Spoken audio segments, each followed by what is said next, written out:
زي ما احنا شايفين كده اهو، احلى كفتة بانيه طالعة معانا. سامعين صوت القرمشة؟ طبقة خطيرة وماسكة نفسها زي ما احنا شايفين، طعمها حكاية مش قادرة اقول لكم. يلا بسرعة ما تترددوش انكم تعملوها. نص كيلو لحمة هيغير الدنيا معاكي تماما النهاردة.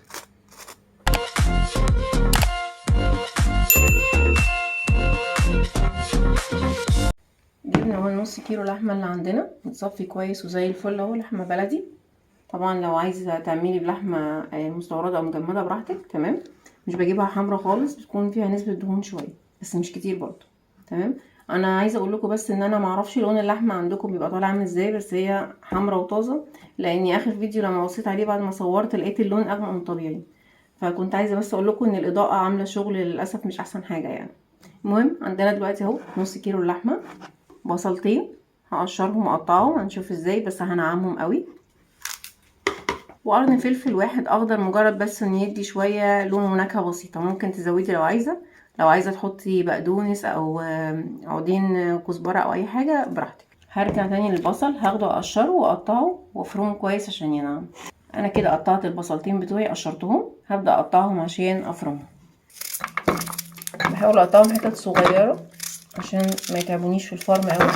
طبعا عندك كبه او مفرمه او مطحنه اي حاجه، انا بس بستسهل دي ساعات يعني، في كميات صغيره بحب استعمل دي اسهل يعني. طبعا احنا المعيار ده على نص كيلو، لو عايزه اعمل اكتر بزود طبعا او بضاعف كميات. يا جماعه مش قادره اوصف لكم بجد الطريقه سهله ازاي وتحفه تحفه تحفه، سريعه وجميله وطعمها اكتر من رائع، هتشوفوا بنفسكم.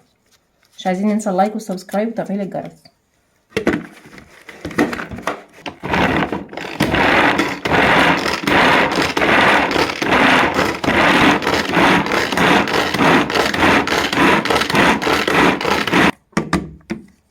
انا بحب انعمها قوي، هي بقت كده.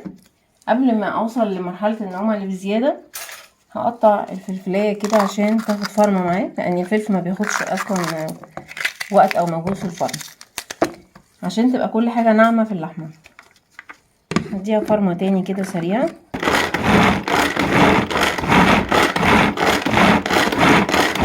انا حسيت اني خلاص كده مفيش انعم من كده، لان مش ماشيه معايا ما بتفرمش تاني، فخلاص عرفنا نعمت قوي. هبدا افضيها على اللحمه بتاعتي، هبدا انزل بالبصل والفلفل اللي انا فرمتهم.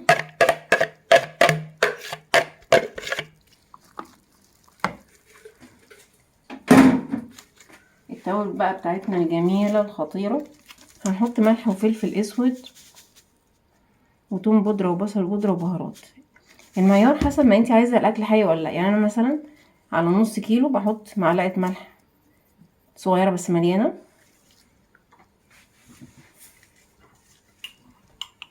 بحط نص معلقه فلفل،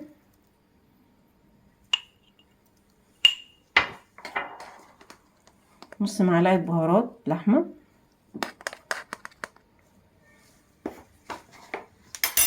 ومعلقه توم بودره على بصل بودره. خلص الموضوع معانا على كده، اظن مفيش اسهل من كده تماما. هبدا اقلب كويس، بذمتكم شفتوا طريقه اسرع من كده؟ زي ما قلت لكم لو عايزين تحطوا اي حاجه تاني، اي خضره، اي فلفل زياده، فلفل الوان، بس انا بحب اعملها كده للولاد. لو كان عندي بقدونس كنت حطيت عودين بقدونس، بس بصراحه مفيش. اهم حاجه تكون ناعمه بقدر الامكان. هقلب كويس قوي. التريك هنا بقى عندنا ان احنا بعد ما نخلص لازم نسيبها من ساعه لساعتين في التلاجة عشان تاخد الحياء، تاخد تدي مع نفسها، وفي نفس الوقت تمسك نفسها، فلما اجي اكورها تطلع احلى كفتة بانيه في الدنيا. ده كده بقى الشكل النهائي بتاعي، عملتها كلها في بعضها كويس جدا. هغطيها بورق فويل او لو في علبه وغطا في التلاجة، واحطها في التلاجة من ساعه لساعتين. يلا بينا. كده فات ساعتين على اللحمه بعد ما حطيتها في التلاجة. هبدا اكورها واحطها في طبق عشان ابدا اتبلها، احطها في البيض والبقسماط. يلا بينا نشوف نص كيلو لحمة عندي هيطلع كام قطعة كفتة بانيه. انا بعملها كور مش ببططها، عشان وانا بحطها في البيض والبقسماط هبططها شوية، فالكورة تبقى حجمها لا كبير قوي عشان تستوي ولا صغير قوي عشان ما تبقاش محروقة، تبقى كده تمام.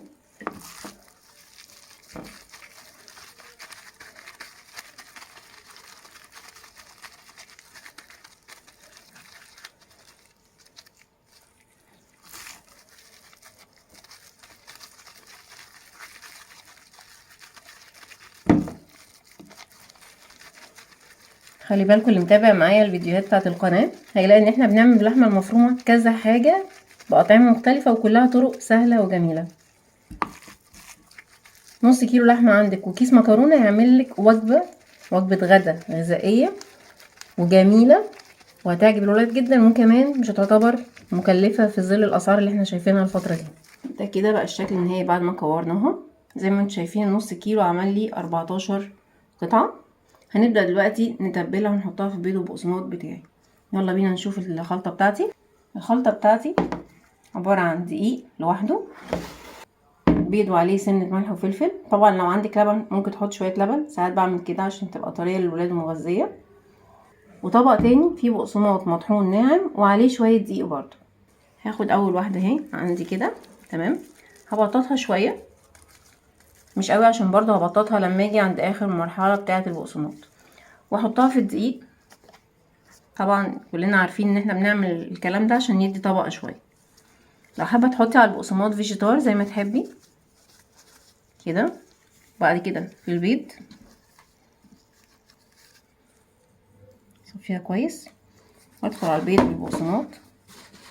في المرحلة دي بقى هدوس عليها شوية تاني عشان تتبطط اكتر.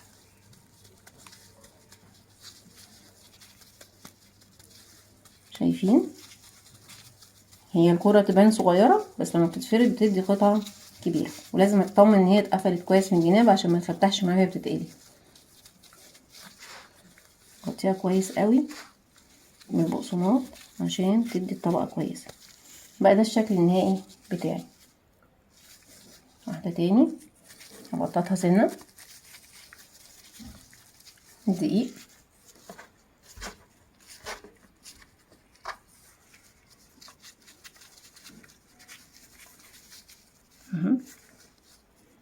بعد كده في البيض طلعها مصفياها وادخل على البقسماط واغطسها اغرقها بالبقسماط بالدقيق. اضغط سنة كده، ابدأ اخدها على ايدي عشان اتحكم اكتر في الضغطة من غير ما تفرول مني. اهم حاجة اقفل الجناب كويس كده حوالين داير كده، وانا بقفل بصوا هبقى ملكاها كده واضغط عشان ما تفركش وتبقى من الجناب ايه مهوية او مشققة. خلاص خلصت كده بقوم مأمنة تاني بالبقسماط.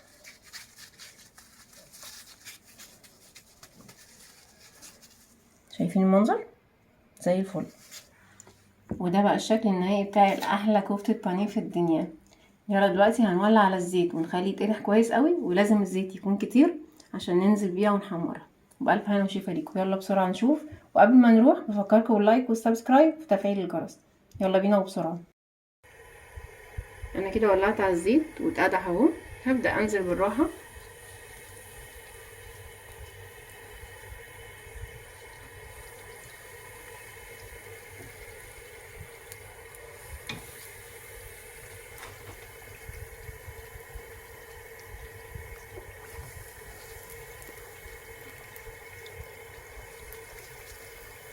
كفايه كده عشان ما زنقهمش قوي يستووا كويس.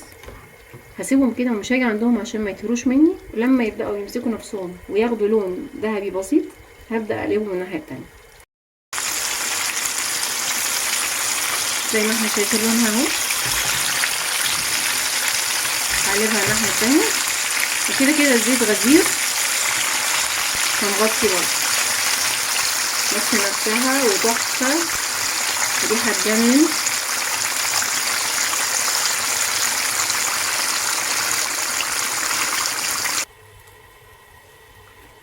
سامعين صوت القرمشه؟ سامعين صوت القرمشه عامل ازاي؟ تحفه وماسكه نفسها. هحطهم دلوقتي على مناديل او اي مصفى تصفى واحط الكميه الباقيه. زي ما احنا شايفين كده اهو، احلى كفته بانيه طالعه معانا. سامعين صوت القرمشه؟ طبقه خطيره وماسكه نفسها زي ما احنا شايفين. طعمها حكايه، مش قادره اقول لكم. يلا بسرعه ما تترددوش انكم تعملوها. نص كيلو لحمه هيغير الدنيا معاكي تماما النهارده. وبكده يبقى عملنا احلى كفته بانيه في الدنيا. يلا بسرعه قوموا اعملوها. مستنيه رايكم فيها، يهمني جدا. مستنيه اقتراحاتكم وتعليقاتكم زي ما معوديني. يلا بسرعه وبالف هنا وشفا ليكم. وما ننسى اللايك والسبسكرايب وتفعيل الجرس. ويلا بسرعه ادخلوا شوفوا الفيديو بالكامل على قناتي، قناه مطبخ فاطمه.